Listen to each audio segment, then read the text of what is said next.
Hey guys, it's Jana, and today's April Fool's Day. That's kind of a big day in my family. I was raised with a dad who always would prank us, and that sort of was inherited, and I just have carried that through in our family for many years, all the time. But this year with COVID-19 going on, it just doesn't really seem appropriate or very respectful to be pulling any pranks on anybody. So I'm not.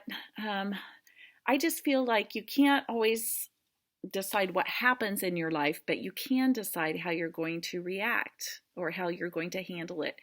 And while I realize this virus has been very inconvenient for you students, I know it's messed up your social life. You didn't sign up to be homeschooled. Your parents didn't either. Especially the high school kids are missing out on, prom and graduation, and a lot of you are missing out on your sports and your music activities, all your extracurricular things that you were really looking forward to this spring. I hate that. We can't control that, but we can control how we handle or how we respond to it. And so my prayer is for you that you wouldn't become Eeyores about it and be all down and about it, but rather just be positive. Okay, well, we can't do that. Let's think out of the box and let's try to look at it a little differently, or let's see the positive side of this, or do what we can with it. So I thought it would be fun, instead of me trying to think of a new prank this year for my family for April Fools, that I would just spend some time reminiscing a little bit on how pranks that I have either done or have happened to me, how they were handled was what made them come off as fun. Um, I remember one that was pulled on me. Some large books were placed underneath my mattress in my bed, kind of against the wall. And so all night long, I kept rolling to the other side of the bed, and I couldn't stay in the middle of my bed. I would almost roll out onto the floor, and I couldn't figure out what was happening. And finally, about 4 in the morning, I remember just turning the light on and investigating this situation, and they were books, and I could have been angry about it, but somebody played an April Fool's joke on me, and okay, so just roll with it. And of course, there's always that vengeance. I got back with my dad. I'm thinking of different things that jokes we've played at our house when the kids were younger and were brought home on the bus. When they arrived, I had a note on the front door that said, "Due to the strong wind, do not come in this door, go around to the back door." And so they walked around to the back door, and there I had another sign that said, "Broken glass, don't enter this door, go to the front door."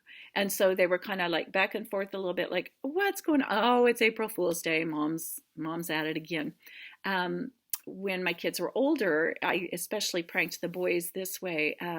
In the middle of the night, I set my alarm for 2:30 in the morning, and I got up and I bright red nail polish, and I went and I very carefully, not to wake them up, painted several of their fingernails.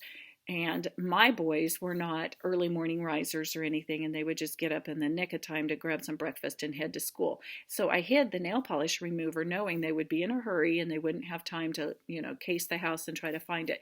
So they had to have bright red nail polish on their hands to go to school. So that was my joke that year. A lot of my jokes have involved food, just because we like to have fun, and food is something we all have in common, and we can see each other during our meal times. One year, I strung the Fruit Loops all together in a long string, or most of them, not all of them. So when they go to pour the box of cereal out, it just kept coming and coming and coming out of the box because it was all connected. On that string note, I remember a time when I poured the pancake batter and I put a long string in it, just kind of circled it around. And so when they go to cut their bites of pancake, it wouldn't ever really separate from the other pieces of the pancake. And they saw the string, and of course they never ingested it or anything. Another food one that I did, it took a lot more time. I wouldn't recommend pulling this one. But I used those Skittles and those Mike and Ikes and those different colors they have, and I pressed them together and pushed them together and made little carrots and peas, and I created a pot pie with vanilla pudding and some real pie crust. And I put those together so it looked like they each had individual pot pies. And then I really made some real chicken pot pie on the side so that you could smell the aroma throughout the house, and so it gave a little more credibility to the prank that I played on him. And so they cut into him, and it was like this dessert. They loved that prank, actually. Last year was a food prank. I got a tasty pastry box, so I went to our local bakery, and once in a while I'll just do a little treat, not anybody's birthday or special occasion, and just have a box of different pastries laying on the counter. So this time I didn't like have it for anyone in particular. It was just kind of there for them. So whoever snooped and opened the box would be able to help themselves. But inside it said April Fool's, and it had a bunch of vegetables in there, like carrots and celery and radishes and stuff. So I'm just saying that all of my people and my family have done a really good job of responding well to me and not like held a grudge against me. They couldn't control what happened to them, but they controlled how well they handled it.